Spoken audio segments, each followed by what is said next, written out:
নমস্কাৰ পোনপ্ৰথমতে সকলোকে স্বাগতম জনাইছোঁ অন্য এটা ভিডিঅ'লৈ। আজি মই আপোনালোকৰ সন্মুখত পলিটিকেল সায়েন্সৰ লগত জড়িত বিএড এন্ট্ৰেন্সত আহিব লগা অতি গুৰুত্বপূৰ্ণ কেইটামান প্ৰশ্ন লৈ আহিছোঁ। এই প্ৰশ্নকেইটা সঘনাই বিএড এন্ট্ৰেন্সত আহি থকা দেখিবলৈ পোৱা যায়। আমাৰ প্ৰথম প্ৰশ্নটো হৈছে which of the following bill cannot be introduced in Rajya Sabha? তলত উল্লেখ কৰা কোনখন বিধেয়ক ৰাজ্যসভাত প্ৰথমে উত্থাপন কৰিব নোৱাৰি? আমাৰ অপচনসমূহ আছে money bill, finance bill, ordinary bill, ST and SC Orders Amendment Bill। ইয়াৰ ভিতৰত আমাৰ শুদ্ধ উত্তৰটো হ'ব option number A money bill. হয়, মানি বিল কি কৰিব নোৱাৰি, ৰাজ্যসভাত প্ৰথমে ইন্ট্ৰডিউচ কৰিব নোৱাৰি। আমাৰ দ্বিতীয় প্ৰশ্নটো আছে the constitution of India was adopted on. ভাৰতীয় সংবিধানখন কেতিয়া গৃহীত কৰা হৈছিল?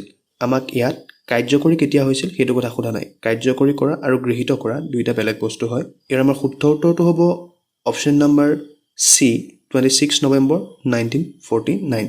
ইয়াত যিকেইটা চন উল্লেখ কৰা হৈছে এই গোটেইকেইটা চনেই আমাৰ ইণ্ডিয়ান কনষ্টিটিউশ্যনৰ লগত জড়িত আৰু অতি গুৰুত্বপূৰ্ণ। প্ৰথমটো হৈছে 1946 চনৰ 9 ডিচেম্বৰ তাৰিখে।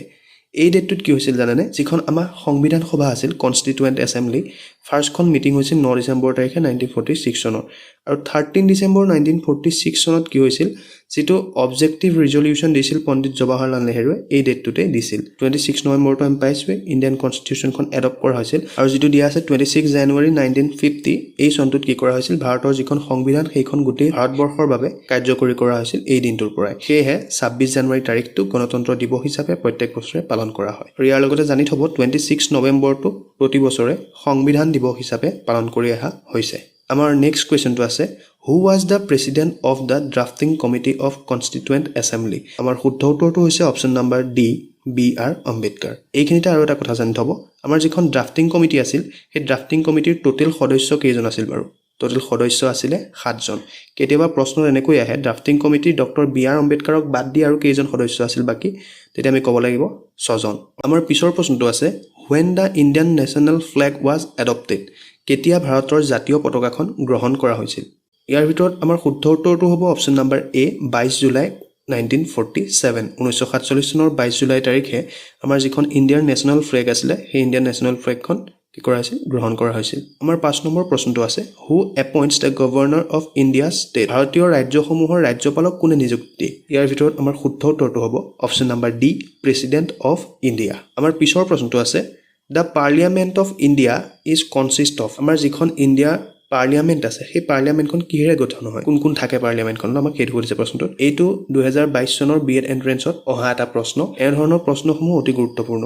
ইয়াৰ ভিতৰত আমাৰ শুদ্ধ উত্তৰটো হ'ব option number C Lok Sabha, Rajya Sabha and president. এইখিনিতে এটা কথা জানি থ'ব, লোকসভা আৰু ৰাজ্যসভালৈ প্ৰেচিডেণ্টে মুঠ 14জন সদস্য প্ৰেৰণ কৰিব পাৰে বা নিৰ্বাচন কৰিব পাৰে।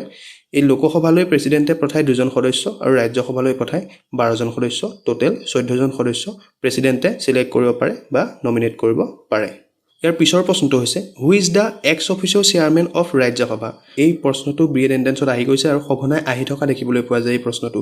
আমাৰ শুদ্ধ উত্তৰটো হৈছে option number B vice president. আমাৰ পিছৰ প্ৰশ্নটো আছে the idea of preamble has been taken from? ভাৰতীয় সংবিধানত যিটো প্ৰস্তাৱনা আছে সেই প্ৰস্তাৱনাৰ ধাৰণাটো ক'ৰ পৰা লোৱা হৈছে? আমাৰ অপশ্যনসমূহ আপোনালোকে দেখিছে ৰাছিয়া, USA, কানাডা, চাইনা। ইয়াৰ ভিতৰত আমাৰ শুদ্ধ উত্তৰটো হ'ব অপশ্যন নম্বৰ বি USA।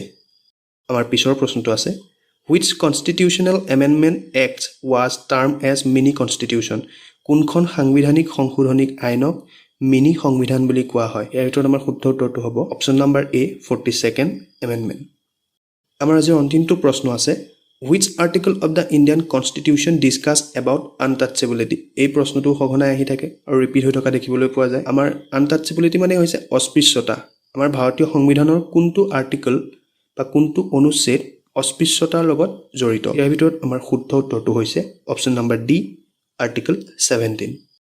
আজিৰ এই 10টা প্ৰশ্ন আপোনালোকৰ আগন্তুক বিএড এন্ট্ৰেন্সৰ বাবে খুবেই গুৰুত্বপূৰ্ণ। মই আপোনালোকলৈ এনেকৈ ইম্পৰ্টেণ্ট চাই যিসমূহ প্ৰশ্ন হ'ব পাৰে ইণ্ডিয়ান পলিটিৰ পৰাও বা বিভিন্ন টপিকসমূহৰ পৰা আগবঢ়াই যাম। তো যিসকলে ছাবস্ক্ৰাইব কৰা নাই চেনেলটো ছাবস্ক্ৰাইব কৰি থ'ব যাতে এনেধৰণৰ ভিডিঅ'সমূহ আপোনালোকে লাভ কৰিবলৈ সক্ষম হয়। আজিলৈ আহিছোঁ, আকৌ লগ পাম অতি সোনকালে। ধন্যবাদ।